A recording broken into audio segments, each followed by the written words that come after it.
We are.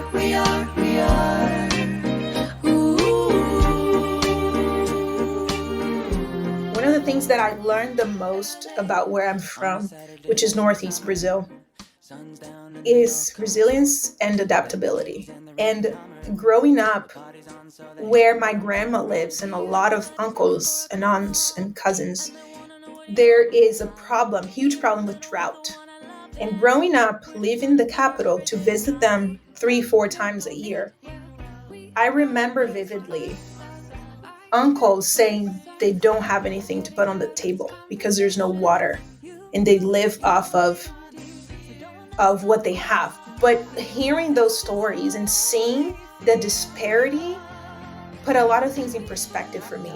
And hearing so much about it and how they were always trying to adapt to whatever the weather, the season presented to them in order to survive was so empowering to me, because I would see that and I would see that they still have a smile on their faces. So who am I to give up just because I don't have money to do something? So that was always my go-to whenever I had moments in LA that I questioned, can I make it? I would remember what I saw, which is so vivid. I was just there last week, and a lot of the stuff is the same. Remembering how they adapted and how their ability to recover from suffering, from difficulty, is on another level. So I think that really helped shape who I am today and how much I fight to get to something, to be something, not to prove to anyone else, but to prove to myself that I can.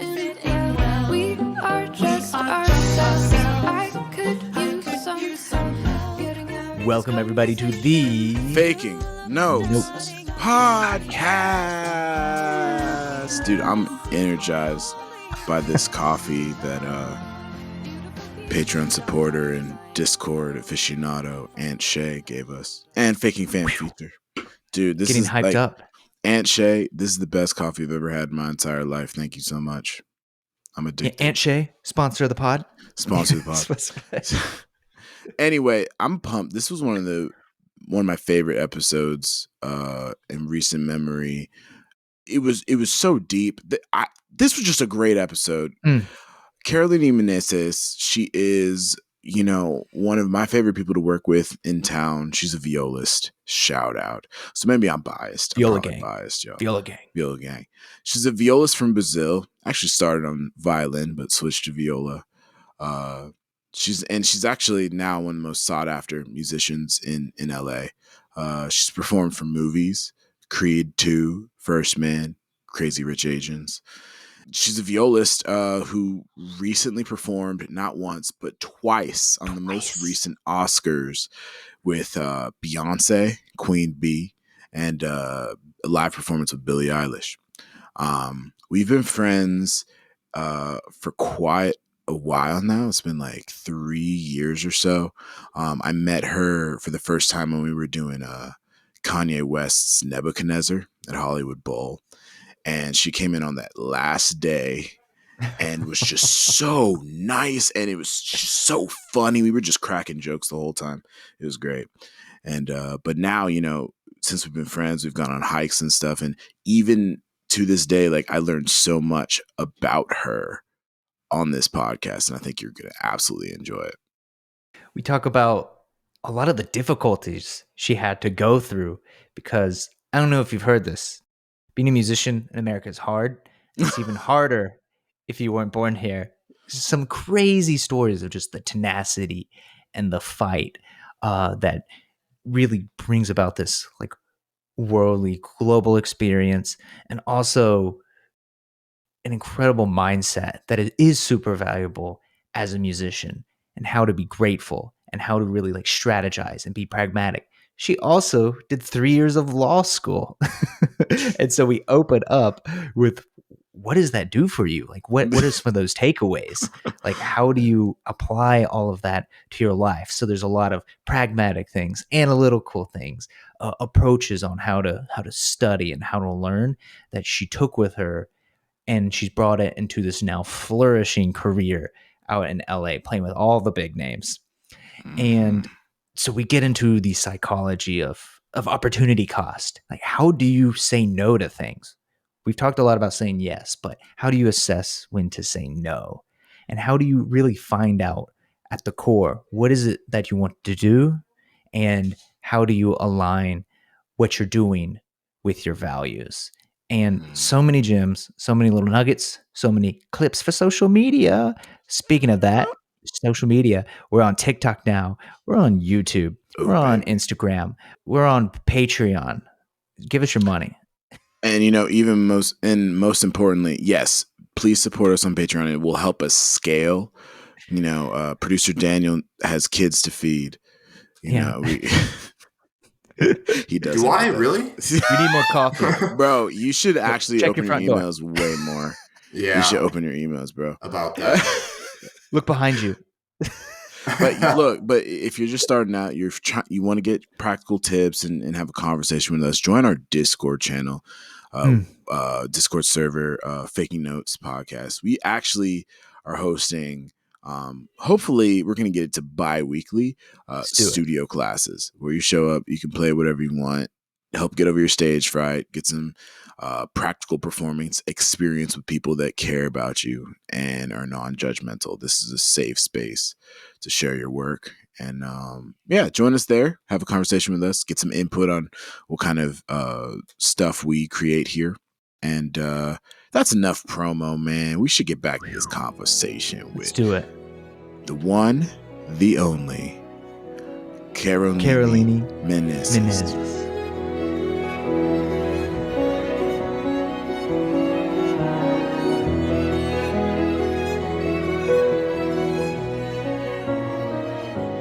Karoline, thank you so much for being here on the Fake Notes podcast. Drew, thanks so much for having me.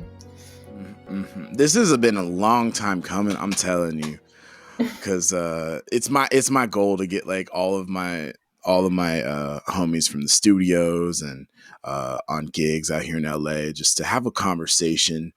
We at the Fake Notes podcast, I sent you a little blurb in the email, but like we try to uncover the playbook of what it's required to be a successful 21st century entrepreneurial musician. It's a mouthful, right?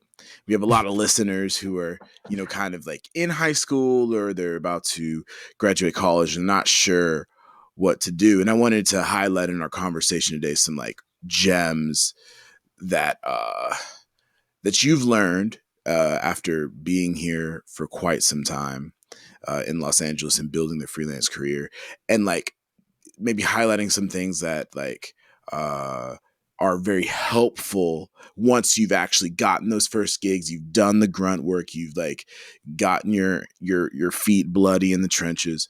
But before we jump into all that and my questions related to that, I was doing some research on you, and I didn't know you went to law school for 3 years, which is like super interesting to find out because not a lot of people that I interface with have done that. Like, can you tell me what's like a lesson from law school that has helped you in your career as a musician?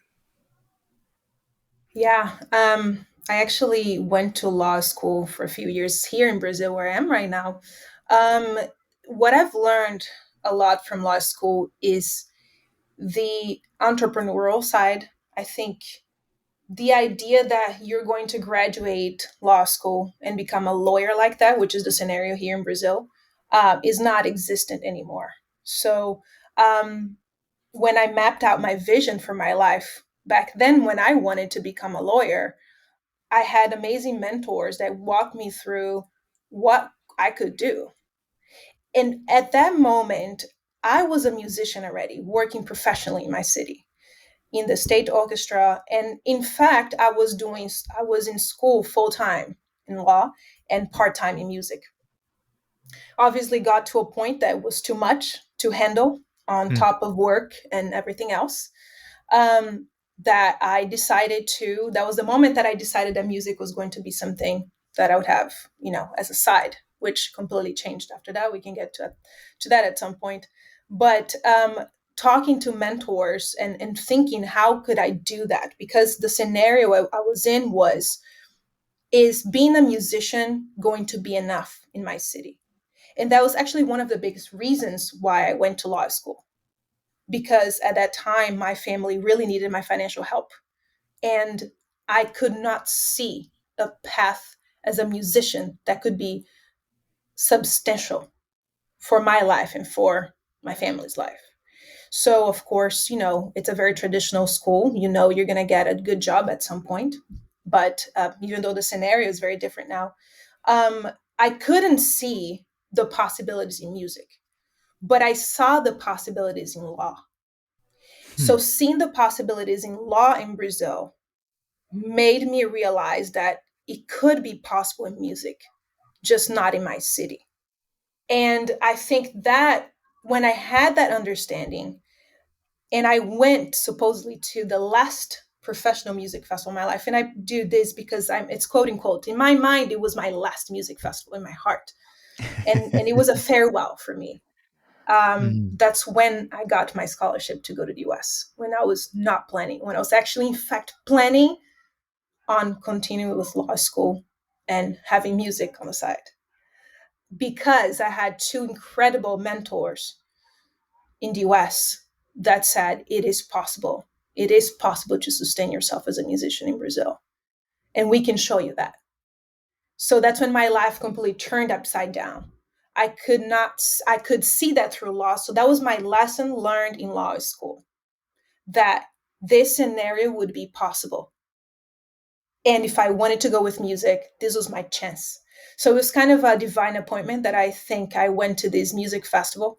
And hearing from 2 years, my first 2 years in law school, that there's so many routes to go, kind of opened up my vision to create a reality that before I didn't see possible. Damn. So What a that's way to kind of the start lesson that I it. learned that I learned in law school. Wow. you We hear stories all the time. We watch a talk show and some actor or actress is going through there and they're talking about their first big break, and it's a similar story. They're at the end of the rope. They moved to LA and their parents told them, okay, give it 2 years. And if nothing's going good, come back home or whatever. Or they have $3 in their bank account and this is the last audition. And then that's what lands them their role in The Office or Game of Thrones or whatever. It's so fascinating that these little twists of fate that you finally decide, oh, you know what, this is it. It's okay. I've accepted this. And then just like the little twist, the little trail just opens up and the foot gets in the door. That's fantastic. Are there any like besides like the entrepreneurial side of things in law? Is there any other aspects of that, like the ability to like study and do research or work within systems or having to make a case for something yourself? Are there other little tangible things directly from law school that have since helped you out? Yeah, absolutely. I think as musicians, we are so incredibly capable of doing very special things, but sometimes we're not very organized. And that's something that I talk about with my students. There's so much to process emotion. There's a lot to pour into the music, but we don't necessarily get the education to use our brains as much, because it's a lot about our hearts. And that's how I grew up here. The musical side is so developed, but here, how to be an entrepreneur, how to create a space for yourself, that's not talked about. And I think having that background from law school, you learn to be more analytical, you learn how to brainstorm possibilities that perhaps it is not presented in music. And I'm speaking from my experience here in Brazil. And in fact, I can speak of my experience in my bachelor's degree in the US as well. I wasn't quite taught to imagine different scenarios. It was, you're either going to become a teacher, professor, or you're going to play in a quartet, or you're going to be part of an orchestra. So being in LA kind of opened up a whole new world for me. Um, And I think that's something that it's even hard to explain until, I've been in the US for since 2009. And Mm, until this day, my mind is blown because of the numerous possibilities that we have there. And the fact that there is, in fact, space for everyone there. But as musicians, we're much more than creatives. Like, and in fact, your creative will be much more meaningful if you learn to be analytical and practical and pragmatic. mm. Let's go. See, okay, so practicality and pragmatism. So is there like something you do in your daily ritual that helps you kind of like quantify and get more organized and like analyze, results? You have inputs throughout the day, but how do you measure your outputs? Like how are you keeping track of that? I think journaling is the biggest thing, Mm. and lists. It's one thing that, in fact, I was talking to my father this week and remembering how he wrote everything down. Like, at that time, it was like, oh, pen and paper. And he would write everything on his day, literally, like, this is the time to go for a walk. As simple as that. And in my mind, like, you don't do that, right? You don't pencil it in time to actually take care of yourself, of your physical health, your mental health. But because I saw that, I learned how to do those things for myself. Of, if I want my day to be successful, I have to write down time to exercise, to practice, to do everything kind of like a recipe book in order for to make things happen. Otherwise, if we go just with the flow, nothing really gets accomplished. So I think that's one of the Mhm. biggest lessons from law school as well that I had, because I just remember my days where, I would go to law school, start my classes at 7 a.m. I would be there from 7 a.m. to 1 p.m., have lunch there, then go to music, take a couple of classes because I was doing music part time, and then finish by 5 p.m., have dinner, snack somewhere, and then go to rehearsal for the orchestra from 7 to 10. And then when I got home at 10:30, I would have to study like those thick books of, so how would I go about it? Because time was so limited and I could not remove anything from my schedule. Absolutely. So I had to strategize to be able to do everything that I wanted. Is my choice, right? And my commitment.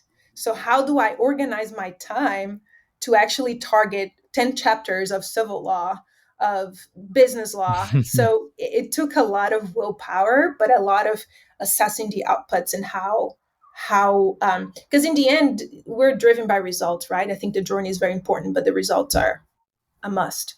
That was the biggest thing for me. Am I delivering results, the results that I want for everything? Faking fam, I'm gonna need you to write that down in your journal. Because that is straight bars. Nobody, I don't know anybody who is successful from, maybe this is survivorship bias or this is it's like a select group sample size, but everybody I know that has like achieved really interesting or big things outside of the realm of the beaten path, they've written it down. I was just talking to Winton last night over some tacos. He was like, yeah, like for my companies, I have an accountability journal every day before I Mhm. go to sleep. I just write down what I did. And if I don't have anything to write down, I do something real quick so I have something to write down. Mm-hmm. And that's how it's done. Yeah, it's a good way to assess it. Wow. There's so many things like that too. We've even recently talked about this uh, within some of the past couple episodes, but all the greats in air quotes, generals, world leaders, CEOs, social justice leaders, anything, almost all of them have some type of journaling practice. They're doing that accountability at late night, trying to figure out like, and it's not even super technical musings. It might even just be, well, what did I do today? Am I a Mhm. good parent? How was the farm or what, what have you? Like But a that act, bullet point, yeah. yeah, just having that act of like writing down things. Mhm. I don't know. It's something about like the synapses in the brain. And that's definitely something from a law school background doing a lot of reading and a lot of writing. Mhm. It's That's so very now true. you've been in LA for so long, and you're like an integral part of the scene, and it's huge because so many things are happening. I mean, just in doing the research and looking through the list of artists you've played with, all the big name gigs. I know there's been some like exciting ones recently.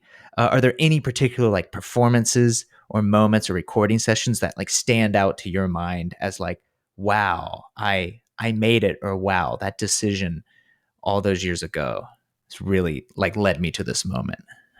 Yeah, yeah, absolutely.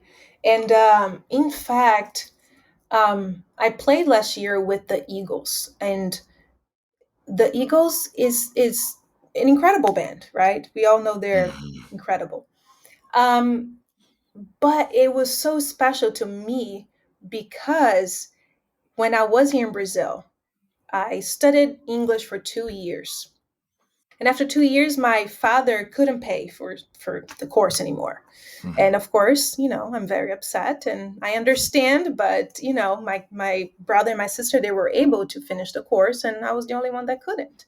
So in my mind was I got to find a way to learn because I enjoy learning languages. There's no places that I can learn for free, so I have to figure out a way since I can't be in this course. So with the Eagles, my dad used to actually hear Hotel California a lot, and he has no idea what they're saying. I have absolutely no idea. Just the two Ah. words Hotel California. But I heard that so much, and because it was special for him, I wanted to not understand what they were saying. So it was through that band that I started printing out their songs to look at the Mm, lyrics and to learn the vocabulary through the lyrics. And it was through that band, which is interesting because it's there's so many other artists that I'm crazy about, and it's not one that I'm crazy about. It's just the emotional value that it has for me. But it was through them that I learned a lot of my vocabulary in English. So when I was on stage Wow. with them, it was surreal because I'm just imagining this little girl from one of the poorest states in the country. Just wanting to learn a language and not able to, it's normal. It's a lot of people in from here, we don't have a lot of resources, especially from a state like mine, very very small. It's not one of the big cities like Sao Paulo and Rio. I gotta find a way. I had to adapt and say I'm gonna do this, whatever way it is. So to be on stage with them, hearing the actual band sing the songs that I would print out and then write down what is um, yesterday, and I would write yesterday the translation in Portuguese. To be able to be there and hear that and understand the language, but not only that, to actually stay on stage with them, it just helped me understand that anything is possible in life. It mm, showed me that no matter where you come from, it is worth it to dream. And I'm sorry, I'm getting emotional talking about this Yeah. because there's so many other incredible artists that are, I have to pinch myself because I'm working with them. But this one, it was the emotional side behind it that made me realize that my choices were worth it, and my choices and the places that I'm able to be in are a result of a dream, of goals, of vision, and mapping out how to get there and trusting the process. Mhm. I don't want to take away from how beautiful that was because you manifested that. You learned so much of your English with that band, and then it's no surprise you're on stage with them. They're an important part of your journey. And it's so funny what you're saying about planning because you sound just like Anna Murakawa, who we had on the That's my podcast as well. sister. we Yeah. love her. It's just I love how the two of you have very different paths and you're still coming to the same fulfillment of your dreams. And I don't really have a question there. I just wanted to say thank you for sharing that and being honest. I had no idea. That's so beautiful. Thanks, Drew. My favorite learning English story too is one of my composer colleagues, Alexander Lieberman, had incredible English. But he's also one of those interested in language, kind of like Anna, like could speak a couple different bits, and of course his English was very proper. And then we're like, he's just like, he would say some big word I wouldn't know, and he'd be like, how? I'd be like, Alex, wait, like how'd you go about like learning English? And he's like, oh yes, South Park, like the like and like all these like super offensive brash comedies, like that's how we learned it. I was like, how, what, like what episodes of South Park did you watch? Because those are, I'd be saying things very differently, but I actually have a really funny story about that. I was Tell just us. telling Tell us. my friend, actually, Angelina, Cherie, and Dismo, Of because like course. I yes, I was telling them because they were asking me, so what did you learn? What did you like watch growing up and everything? And it's so interesting. So that was like one of the first questions that people asked me when I moved to the US. What did you watch there? And it's actually when I was growing up, there was not a lot of open TV that showed American Mhm. shows. We'd had 24 Hours, Jack Bauer, what else? Oh, Survival, something like that. And we had Fresh Prince of Bel Air, Oh, let's which, go. this is hilarious. Check this out. So they asked me, so what did you, in like back then in 2009? And I said, well, I used to watch a lot of the show. And of course, with my broken English back then, not saying that it's the perfect, but it's a bit you're better doing since then. great. Yeah. Um, Yeah. I said, the show with Will Smith, the one that's called, and I took my time to say everything, a crazy one in the area. And they're like, what are you saying, Caroline? What are you saying? A crazy one in the area with Will Smith. A And they're crazy. like, are you talking about Fresh Prince of Bel Air? I was like, no, no, let me show you on YouTube. And I Googled it in Portuguese. A And crazy. that was the translation that we A had here. crazy A one in crazy the. one in the area. Why? Because nobody's going to know what's Bel Air. You know what I'm saying? It's a neighborhood. Nobody knows what's Bel Air. People maybe know Beverly Hills, Hollywood, but Bel Air, Mhm. no. And Fresh Prince. So there's a lot of translation, lost translation when they do shows and TVs and movies. So that was a hilarious experience because I kept saying a crazy Wow. one in the area Area. with Everyone's Will like, Smith. And they're like, huh? Huh? What are you talking about? Show us. And it was every time. It's so funny because I'm like, that movie, Beautiful Mind? And they're like, huh? And then I Google it, it's a completely different name. So Oh my gosh. that is so. I just Googled. I can't remember. There's these funny list of like your favorite show, but in other countries. And so even just to Google, like the movie about the whale Free Willy, uh-huh. in Chinese is a very powerful whale runs to heaven. Something like that here too. Yeah. It's completely different and it's hilarious. But all of that to say that I learned a lot of my English through that show because it showed every day, Monday through Friday at 2 p.m. So I had Wow. anytime, any chance I had, I put it on and then I had the subtitles and then I would write the words, to start learning. And then I would look up in a dictionary from that time that we did not have Google and we went to open a dictionary. The Just lots before of times. memories when I talk about that. Yes. I want to take a moment to segue because this was an unexpected segue possibility, and I'm going to take it. So Will Smith, having multiple eras in his career, one pre Chris Rock slap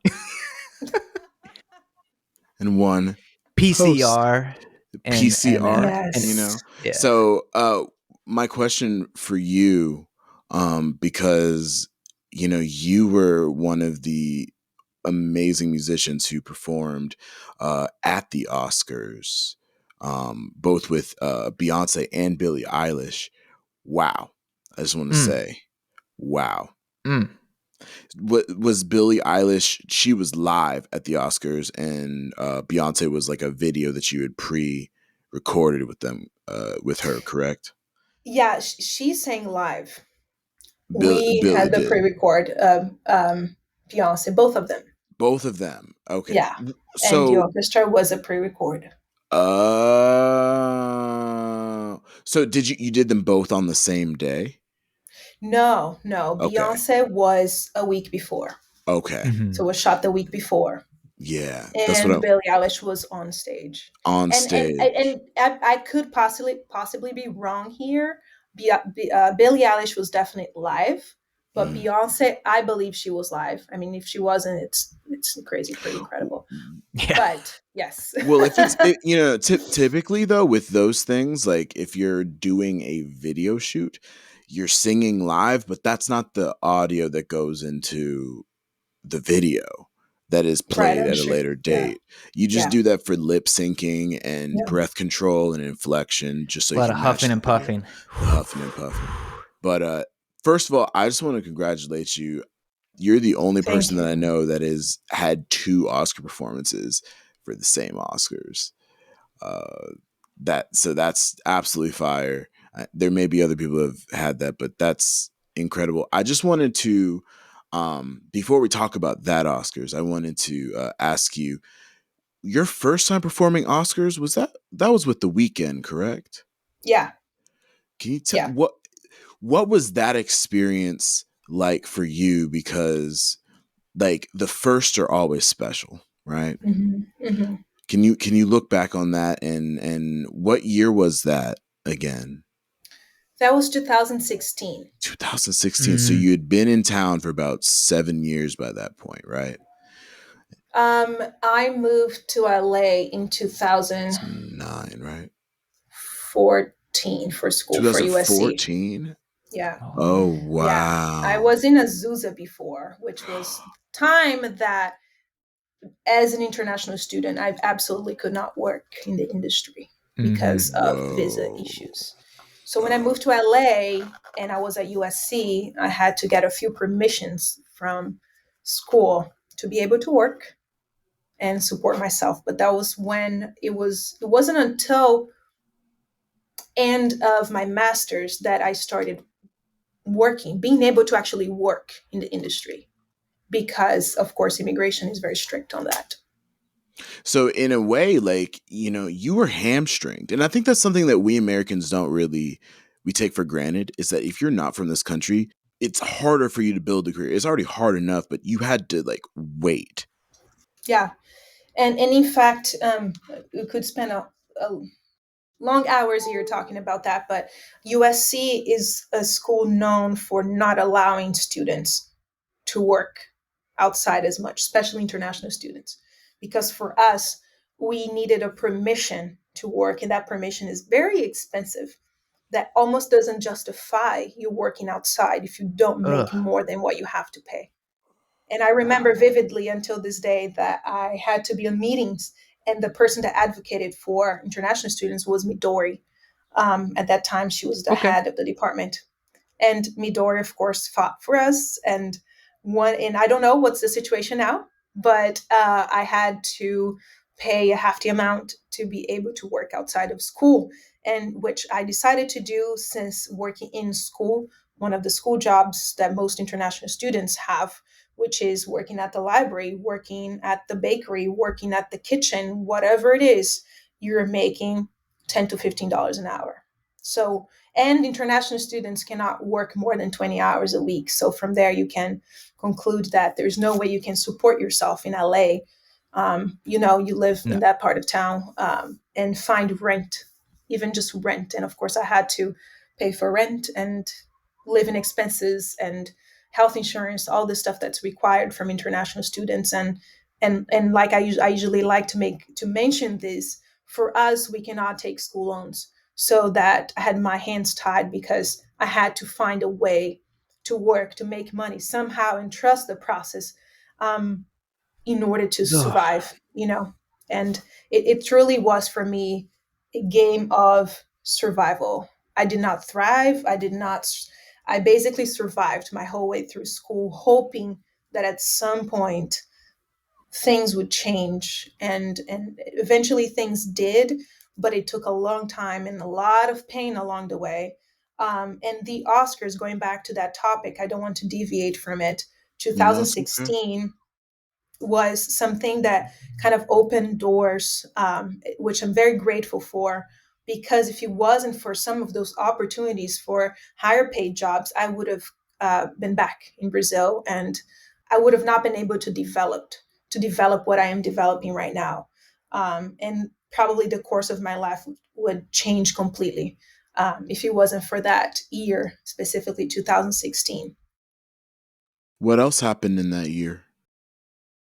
Um, I graduated with my master's, and then I went back for a graduate certificate, 2 more years of school. That allowed me to, of course, because you don't have all the classes from master's degree, you have more time to network, to work.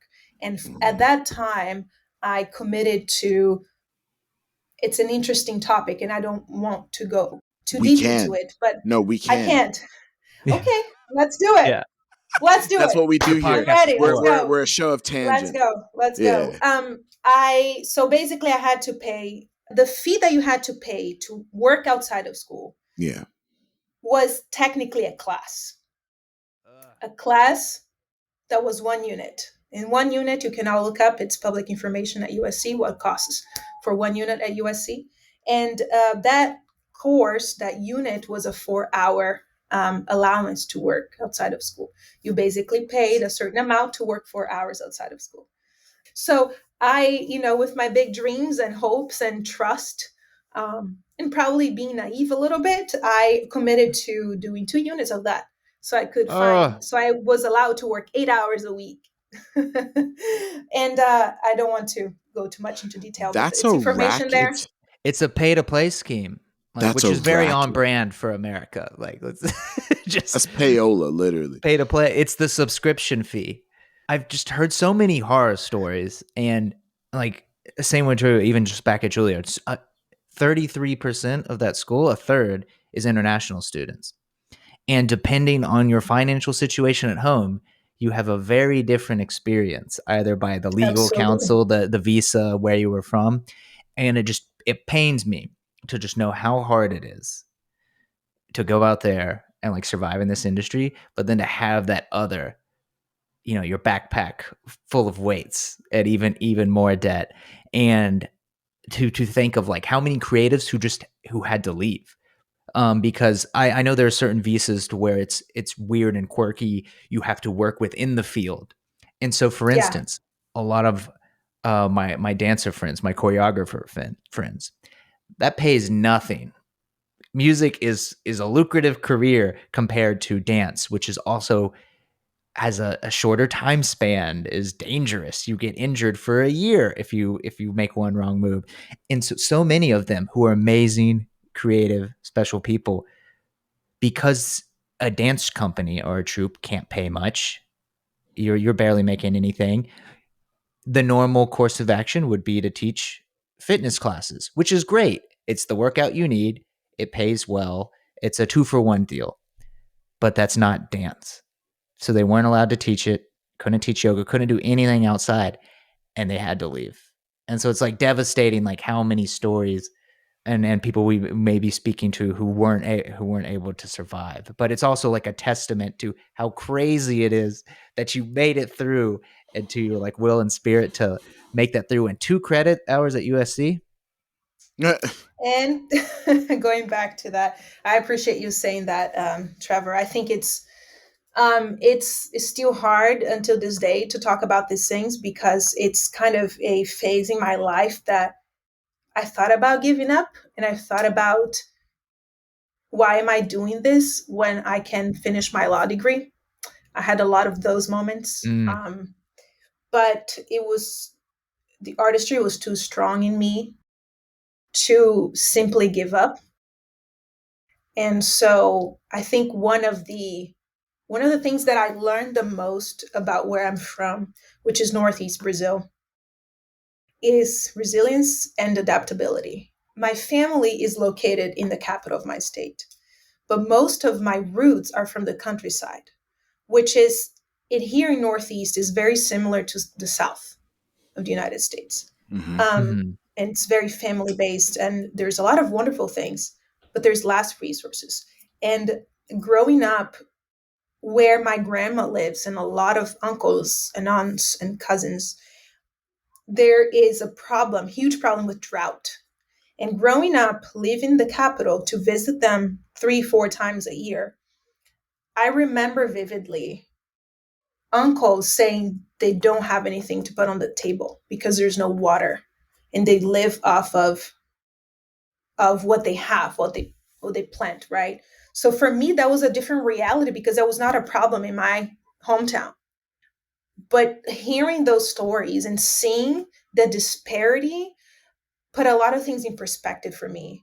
And hearing so much about it and how they were always trying to adapt to whatever the weather, the season presented to them in order to survive was so empowering to me, because I would see that, and I would see that they still have a smile on their faces. So who am I to give up just because I don't have money to do something? So that was always my go to whenever I had moments in LA that I questioned, can I make it? I would remember what I saw, which is so vivid. I was just there last week, and a lot of the stuff is the same, is very similar. Remembering how they adapted and how their ability to recover from suffering, from difficulty, is on Mhm. another level. And that's why I speak so much about the fact that the West and outside of Brazil, our region is not talked about enough. And I am so proud to say, more than I am Brazilian, that I'm from Northeast Brazil, because that's the reality that we live here. And that's the reality that's not seen. I think when people think Mm. of Brazil, they think of the big cities and it's a joyful country. And a lot of the poverty that's in here that I saw in front of my eyes in my own family is not talked about. So I think that really helped shape who I am today and how much I fight to get to something, to be something, not to prove to anyone else, but to prove to myself that I can. Hmm.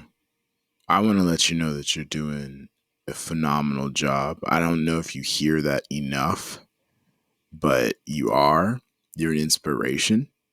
Not only to me, but I'm sure you're an inspiration to so many people in Brazil that are looking to do the same thing. And I know the things that you're sharing today, they're going to reach at least one person, and it's going to touch them. It's going to change the way they think. And Thank you, you're doing amigo. the work. Thank you. De nada, mi Appreciate you. hermana. I know it's Portuguese. I can't speak Portuguese. I can only speak a It's little okay. Spanish. I got you. You got. You're gonna have a few Yeah. words in your pocket by There the we end of the go. summer. Let's go. There Okay, we yes, go. that's what I'm Let's looking do for. Yes, it. multilingual in here. So back to this inflection point. So you had this total, like Trevor said, you had a book bag full of rocks trying to build your career. You graduated in 2016. I did too, by the way, with my master's. Woo. And whoop whoop. And then and then Hey. you take your master's, you start building your career.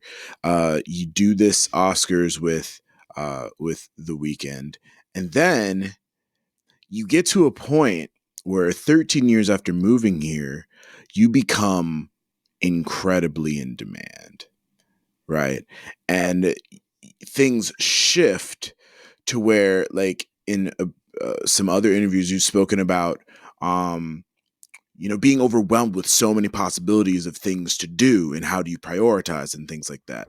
And one thing that I wanted to get into with you, especially because, there will be people listening to this podcast who get past that starting point. They're now taking flight and now their schedule is too busy. They're getting burnt out and they need to understand the value of saying no.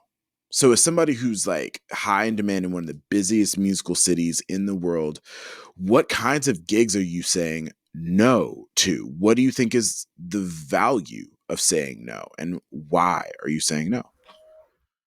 I think, in fact, that's a conversation that I was having with a few people yesterday. Yeah. It's Okay. interesting. It's very productive when I get here. I have a lot of fun and I come and work, but it's very productive for my soul. And I Mm. think I like to talk about this with people that are outside of the realm of music, because it's enriching to me to hear others' perspectives and people that know me really well. But to answer your question, um, I think for me, what doesn't align with my vision for life is not worth my time. I'm not saying that it's not worth it.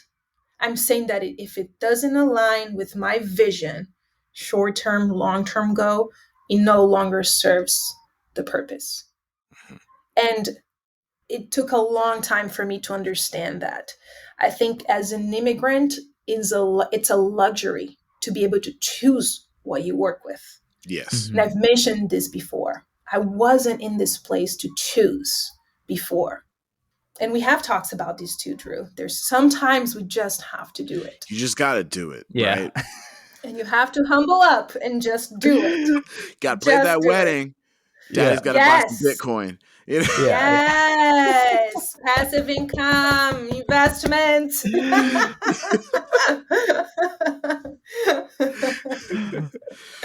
But so that to Um, get to that point though, like, so what are the parameters? So to be able to say no, what does that look like? What does that life look like? yeah, I think in a very tangible way, we have to be very realistic that being able to say no to me is still a luxury. But if you know where you want to go and you have a vision and you want to be in alignment with that vision, it's not going to be a gig in your life that's going to make a difference financially. But you can, to me, you cannot get to this point if you have not done enough to get to a certain place in life, right? Of Mhm. course, 6 7 years ago, yes, I needed to teach on the other side of town for $100 and spend probably a whole day teaching. I had to pay my rent, and I had to buy food, and I was on a very tight budget. But nowadays, what's more worth it? I'm not saying that it's not an opportunity, but perhaps that opportunity will serve someone else better than me at the moment, because there's other things on my plate that need to be worked out and planned out, that perhaps having that half a day or 3 hours of my day to plan and strategize, have a strategy about it, that's actually more important than trying to make that quick buck. Wow. This is speaking directly to me because I was also talking about this yesterday with my wife. I got reached out to about teaching at a program. I just recently moved back to New York, and I loved what I was doing when I was back here before I left 4 years ago. Teaching, things were great. I loved the programs, and I got reached back out to like, hey, we'd love to have you back. I love the school. I love what I did. I have more control. The money's great. But I'm talking about it with my wife. I can't I can't do all these things. Like before it was yes, yes, yes, yes, yes. And it's the same opportunity coming back. And even though it checks off a lot of boxes and I love it, there's someone else as part of the equation. There's time. And I've been thinking exactly, and it's just reaffirming to hear you say it, that like, does this move forward and align with my long-term goals? Not really. 1 year will pass. I'll have a little bit more money from this side of things, but I've done that. And that I think sometimes with our musician mindset, I mean, part of it is of course the scarcity mindset. We're worried, is that phone going to stop ringing? And I'm pretty hungry and rent's not going down yet or ever. And we get all worried, but it's a privilege and something we've worked for to reach that moment to say no. And also, this may not be the gig for me, but it's the gig for someone else. And in order to have these conversations with ourselves, you've set yourself up for that because you're writing things down. You're being analytical. You're being pragmatic. That if I say yes to this, I'm saying no to something else. And that no is maybe what moves me forward and aligns with my goals. Yeah, and that no is more powerful sometimes and gives us a stronger sense of agency. Oh, and boy, have I been using it. Oh boy, have I been saying I'm no a proud of you, lot. Drew. I'm The proud no of It's you. hammer. scary. No, because when I first moved here, It's yeah, very Karoline, scary. I had to say yes to everything, even stuff that I knew that Same. was quote quote beneath me. In terms of like my long term vision, but you're right, you have to pay Hmm. the bills. The one Yeah. refrain that I always come back to is high schoolers need gigs too. Absolutely. High schoolers Absolutely. need gigs too, you know, and it's Yeah. like when you realize like you have a master's degree, you've been doing this for 2 decades of your time on this planet, you know, you are an expert and you deserve to be compensated like an expert. And if they don't need an expert for the job, they don't need you. Yeah. And the one concept, are you familiar with the concept of opportunity cost? Hmm. I think that's one of the most overlooked perspectives from musicians. Can you explain it a little bit and how it fits into your worldview?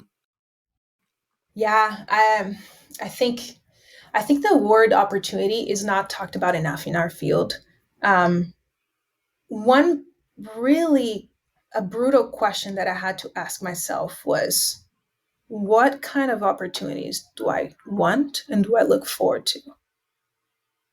And what's the cost to get to that opportunity if it's in my control?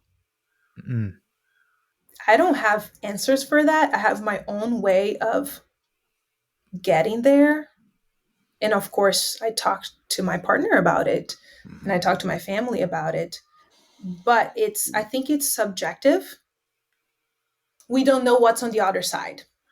Mhm. And what I mean by that is you just mentioned, Drew, that you had quote unquote opportunities that were beneath you.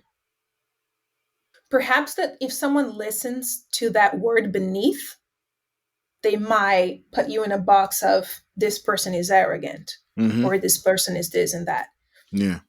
But as musicians, we're not taught to value ourselves enough. Yeah. So how can we analyze if there is opportunity, the opportunity and the cost of that for our lives? Because it's so easy to see the opportunity and the advantages of that in the short term, but it's much harder to see the long term, right? Yep. So Oh yeah. We'll see. so I think so it's just to finalize, I Mhm. think it's very subjective. Like I Mhm. mentioned before, I've done crazy stuff to be able to support myself in the beginning. But Preach. what I'm saying is, at the end of the day, one has to really sit down and be brutally honest to answer what's the cost for my life, for my vision, in order to get somewhere that I imagine. Because sometimes people don't even map out a scenario that they want for their lives, right? A Mhm. lot of people go with the flow, and there's nothing wrong with that. I mean, we got to respect that. But in the world that we live in, you got to plan out at least a little bit, because If you tough don't world out plan it, there. if you don't plan it, other people will plan it for you. Can I? Absolutely, and Can that's I? how this system Yeah. is set up to, Oh right? yeah. Can I give a little bit of context? Because yeah, you know what? I said it was beneath me, and I chose those words very carefully. And I want to give context because I think this is an I get you. important thing for musicians to really understand. I am not a college kid. I'm not a high schooler. I have a rent to pay. I have car insurance. I have a car Absolutely. payment. I have investments for retirement that I need to fund. I have health insurance I need to fund. And I want to be a father one day. I want to own property. I want to build a family. So when I say that it's beneath me, I say that only because when you get older and you gain experience, you ascend to new levels of things you want to achieve and things you want to provide for. If you get better at your craft, you can provide more value to other people as well. And so as you ascend, you also can acquire more value. And so I don't say that like I'm better than that. It's Hmm. more to say that like I've done that in the past. I no longer need to do that because I Mhm. can't pay for a kid's diapers, but doing weddings all the time. You know what I mean? Like, I can't fund college in 18 years with busking in the subways, right? And I don't Mhm. think I really need to do that because I still actively invest in my skill every day by practicing, by learning more, by building businesses. So I think that, it is important. Words matter. And I Mhm. don't think that musicians value themselves. I want to echo that. They don't value themselves enough to realize that when you do something that is on another level, that you now exist here. You don't have to go back down if you don't want Mhm. to. So, Mhm. And I think it's important to when we I love that, and I get you. I just want us to talk a little more about it because people can understand and can view this in two ways, right? I mhm. think it's helpful to clarify what we mean by it. But I Yes. think to think in a very pragmatic way, it's so important to understand the returns of our time spent in our craft and Mhm. understanding the value that we provide as a human being. Because at the end of the day, in everything that you do, not just your work, even in your relationships, you are providing some kind of value and you are in some ways expecting some kind of value. And it's not to say that that life is an exchange. It is an exchange, but not a transaction. But we all look forward to some kind of value being provided, whether it's an idea, an emotional value. We have the ability to provide that for each other. And if we're not aware of that for ourselves, how can we assess the values that we're providing or others are providing for us? That's such an amazing little gem, little quote snaps, because Damn, that's a clip. Clip it. yeah, we got a clip. All right, shut it down. We're done here. We got the clip. No. But it's so true. And we've spent a lot of time. We even have a couple episodes like named value or something like that's the title. It's about assessing your value and balancing time, money, and value because they're all interconnected. But it seems like for all of us, like the longer you're in the game, like how you have to prioritize things and of course the gigs you take, but I think it really starts to come down to that mindset. It's the same. I would love the money right now from that job I was mentioning earlier. I even love it. It checks off so many boxes, but that's something Trevor from 4 years ago would have done or would have been happy Mhm, to do it. mhm, And so I can have an opportunity to give that to the Trevor from 4 years ago. And mhm, that money, even if it comes in, like I don't need it. It's not aligning with those mhm, future mhm. goals. And something else that I thought interesting that you mentioned is it's hard to weigh the value of what we don't do because it doesn't happen. Right. It's a counterfactual. We can never prove how good our decision was to not do something because it didn't Mhm, like that is done. You see that all the time mhm, in news. When something goes wrong in the world, a politician's like, no, we're not going to go do this. And then it turns south. And then everyone comes out of the woodwork and they're like, well, if they had just listened to me, I was in the room and said, if we did this plan this way, it'd have gone perfectly. No, that's a counterfactual. We will never know. Like there's no proof. It's so easy to say. And I think we do that to ourselves. I'm sure there's almost moments of weakness for everyone. You're sitting there and you're thinking, what if I had just gotten that law degree? Like maybe this would have been easier, or maybe, how would my life be different then? And while it's, I guess, a fun little exercise, it's something that we never really have to prove. It's unprovable. And that I don't know, embracing, right, radically embracing the present and the reality, because that's the only thing that is like that's here. Like I don't know, that started to mhm, help me with this value mhm. mindset. I'm so caught up in what I want the future to be without enacting steps to bring me to that future because I'm caught up in the past of the decisions I didn't make, which is That's crazy. so deep, bro. That's why you Mhm. got to be careful living in the fourth dimension. You got to do it very intentionally. The present's a hell of a drug. Yeah, it's crazy, dude. It's the present, though. It's the present. Yeah, yeah. That's deep, Trevor. I vibe with everything that you're saying. Ain't he And you, cool? yeah, Ain't you Trevor took us cool? there. He's awesome. You took We us both there. are. Oh, you're awesome. Like, I love the way your brain works, Caroline. Like, you really, it shows that you take time being intentional, like really assessing what you want. And that's why I wanted to bring you on here, because like every conversation we have, I learn so much, and I wanted to share some of that learning with our audience here. So I actually, I wanted to open the floor for you. Like, can you talk a little bit about being in Brazil, visiting family, and doing some work in Brazil right now? Like, you're giving master classes and a concert. Can you tell us what you're getting into? Yeah, yeah. Well, I'm in my hometown. It's named João Pessoa. The João translation Pessoa. is John people. João, John, Pessoa people. It's in a coastal city, a very small state. If you look it up, it's Paraíba, Paraiba. Very strong culture. I love being back here. It's beautiful and it's also hilarious because I think in a cosmopolitan city like LA, it's very interesting to see the amount of cultures that mix and then come here and be like, wow, these people are very much Brazilians northeastern.